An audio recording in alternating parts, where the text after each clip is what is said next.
भारत में अगर हम बिलो द मेकिंग चार्ज की बात करें तो कुछ 6-7 ऐसे परसेंटेज हमारे सामने आए जहाँ पे एज ए ज्वेलर्स और एज ए मैन्युफैक्चरर या एज ए होलसेलर मुझे भी बहुत आश्चर्य होता है। कोई कहता है 0% मेकिंग चार्ज फर्स्ट, कोई कहता है 2% मेकिंग चार्ज सेकंड, कोई कहता है 3.5% मेकिंग चार्ज, कोई कहता है 5%, कोई कहता है 7% और बाकी के ऊपर के फ्लो तो चल ही रहे हैं। अब एंड यूजर के लिए क्या सवाल आता है कि एक ज्वेलर्स इतने कम मेकिंग चार्ज में दे रहा है और दूसरा ज्वेलर्स हमसे 10% ले रहा है, 12% ले रहा है, 15% ले रहा है, 20% ले रहा है। तो ये स्ट्रेटेजी पार्ट हो सकता है उस ज्वेलर्स का।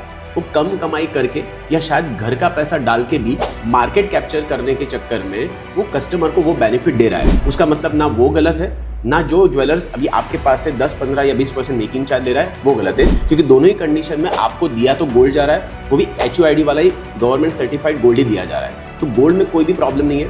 पहला तो ये पॉइंट। सेकेंड चीज, 3.5% या 5% पे जो भी मेकिंग चार्ज पे ज्वेलरी फ्लो हो रही है उसमें सबसे बड़ी चीज़ आपको ये देखनी चाहिए कि वो ज्वेलरी के लिए कितनी मेहनत लग रही है। मतलब वो एक थप्पे वाली ज्वेलरी आती है, एक सादी ज्वेलरी आती है, एक क्रिएटिव ज्वेलरी आती है, एक फैशनेबल ज्वेलरी आती है, एक फ्यूजन ज्वेलरी आती है। तो वो ज्वेलरी किस प्रकार से बनी है उसके ऊपर भी बहुत सारी चीज़ें डिपेंड करती है उसके ऊपर चार्जेस लगाने के लिए। तो कोई भी ज्वेलर्स आपसे फ्रॉड नहीं कर रहा है, बस उसकी बनवाई किस तरह आ रही है और वो आपसे किस तरह प्रेजेंस कर रहा है, क्या स्ट्रेटेजी यूज़ कर रहा है, उसके ऊपर ये पूरा गेम चल रहा है।